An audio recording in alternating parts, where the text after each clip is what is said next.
గురుగారు, ప్రతి ఒక్క వ్యక్తి జీవితంలో ప్రత్యేక సందర్భం అంటే పుట్టినరోజు.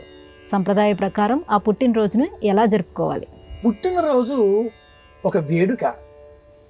ఈ పుట్టినరోజును జయంతి అని పిలవాలి శాస్త్రంలో. వర్ధాపయిష్ణువు కమ్మని దీవిస్తారు పెద్దలు. ఈ కర్మ వర్ధాపయిష్ణువాత్మకమైనటువంటి కర్మ. ఒక సంవత్సర కాలం గడిచిపోయింది. మీ ఆయుర్దాయ ప్రమాణంలో ఒకటి గడిచిపోయింది. మిగిలిన కాలాన్ని ఎలా వినియోగిస్తున్నాం అనే సంకల్పం చేయడం కోసం పుట్టినరోజున ఉదయమే లేచి పెద్దలకు నమస్కరించి ముఖాన బొట్టు పెట్టుకొని మంగళహారతి స్వీకరించి తలకు నూనె చమురు రాసుకోవడం అంటారు, లేదా మంగళపూర్వకంగా స్నానం చేయడం అంటారు. దేహమంతా కూడా నూనె, తైలమర్దనం, తైలాభ్యంగనం ఇలా పూర్తి చేసుకొని కొత్త వస్త్రాలు ధరించాలి. దేవతారాధన అనంతరం బ్రహ్మదేవుడిని పూజించాలి, లేదా పంచాంగాన్ని పూజించాలి. తరువాత ఆయుష్య హోమం అనే ఒక హోమ ప్రక్రియ ఉంటుంది. తెలిసిన వారు చేస్తారు, తెలియని వారు ఆయుష్య సూక్తం అయినా వింటారు.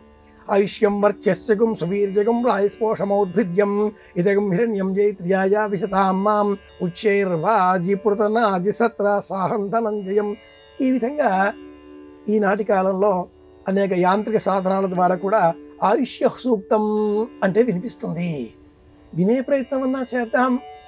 తెలియనప్పుడు తెలుసుకునే ప్రయత్నం చేయడంలో దోషమేమీ లేదు కదా. పుట్టినరోజున ఇలా ఆయుష్య హోమం చేసి లేదా తెలుసుకుని విని మధ్యాహ్న సమయంలో షడ్రసోపేతమైన భోజనం చేయాలి.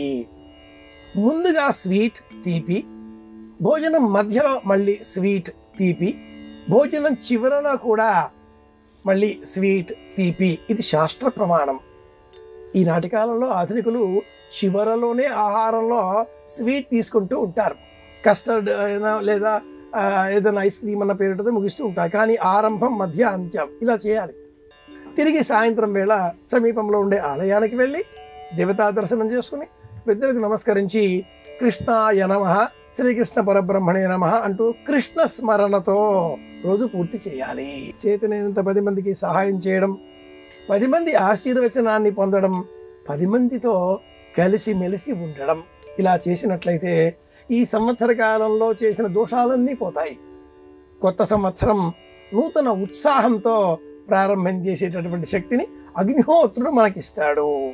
సనాతన ధర్మం మనకు బోధించిన నిత్య సత్యమైనటువంటి రూపం సూర్య రూపం, అగ్నిహోత్ర రూపం. సాధారణంగా ఉండే మనమంతా ఇవన్నీ ఆచరిస్తామా? ధర్మశాస్త్రాల్లో ఉన్నాయి, ధర్మ సందేహాల్లో వింటూ ఉంటాం. కానీ అనుకుంటే మట్టుకు సామాన్యంగా స్నానాధికారులు చేసి ఉతికిన వస్త్రాలు ధరించి ఆదిత్య హృదయం వినాలి. శ్రీరామాయణం యుద్ధకాండ 107వ సర్గ 32 శ్లోకాల ఈ ఆదిత్య హృదయాన్ని విన్నా చదివినా సంపద, ఆరోగ్యం, ఆనందం 3 లభిస్తాయి. సంతోషంగా ఉండే ప్రయత్నం చేయాలి. ఇది ముక్తాయింపు.